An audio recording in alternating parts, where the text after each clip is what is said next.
Welcome to the Real Estate Espresso Podcast, your morning shot of what's new in the world of real estate investing for Tuesday, August the 9th. I'm your host, Victor Menasce. On today's show, we're talking about the new Inflation Reduction Act just passed by the U.S. Senate and sent to the Congress for a vote. Anytime a piece of legislation comprising nearly $500 billion of new spending is tabled, I think it's worth spending at least 5 minutes on a podcast to analyze it. The first thing you notice when you read the 755-page document is that it has almost nothing to do with fighting inflation. In fact, out of the 755 pages, the word inflation only appears 35 times in the entire document. Most of those references are with respect to a provision that's designed to provide patients a rebate for certain prescription medications that increase in price faster than the rate of inflation as defined by the Consumer Price Index. As part of this provision, Medicare would also have the power to negotiate prices for some prescription medications.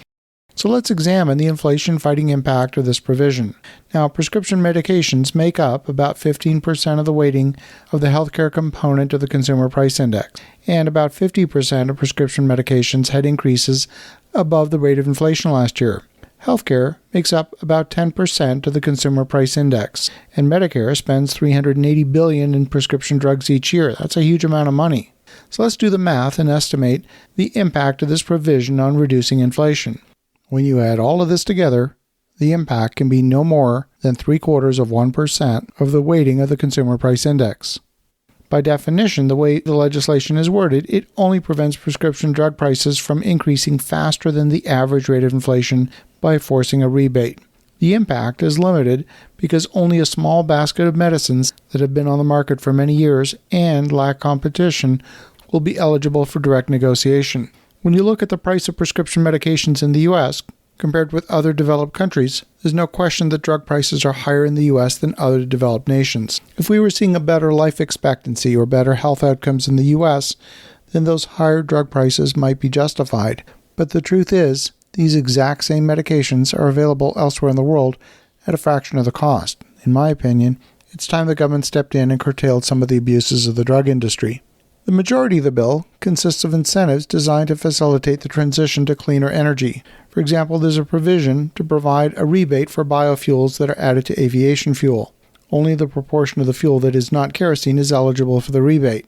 The majority of the legislation reads as an amendment to existing legislation whereby the dates of certain energy rebate programs are extended from January 1st of 2022, which is now behind us, to January 1st of 2025. So we're really only talking about a 2.5-year extension to many of these provisions. There's a new provision to get a tax credit for the production of hydrogen, as long as you don't create other greenhouse gases in the process of creating the hydrogen. So for example, if you were to generate electricity using solar or wind power to break a water molecule apart into its constituent hydrogen and oxygen elements, you would qualify for the tax credit.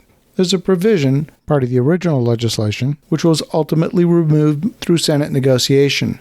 That provision dealt with carried interest, and the notion of carried interest is fundamental to most fund managers and entrepreneurs. It's also important to real estate investors. The initial proposal was to tax carried interest as business income instead of the current treatment of capital gains. That concession is of particular interest to us real estate investors. Now, there's always a chance that the bill gets modified by the Congress and gets sent back to the Senate for a vote, but I think it's unlikely. The Democrats have had very little legislative success, and they desperately need something to point to as a legislative success for the upcoming midterm election. A big part of the bill is an increase in revenues through several sources. There's a new alternative minimum tax on corporations and large corporations having revenues of $1 billion. There's a substantial increase, new IRS auditors being hired under the new bill. Now, the folks at the Wharton School of Business did an analysis of the bill from the perspective of its effect on fighting inflation, as the bill's namesake would imply. Shockingly, the Wharton analysis suggests a modest increase of 0.05% of the rate of inflation as a result of this bill in the first few years of implementation, followed by a 0.25% decrease in inflation by the end of the decade. They also went on to say that the effect is too small to be distinguishable from zero. If the goal of this legislation was to fight inflation, well, then they missed the mark. They also missed some pretty big opportunities.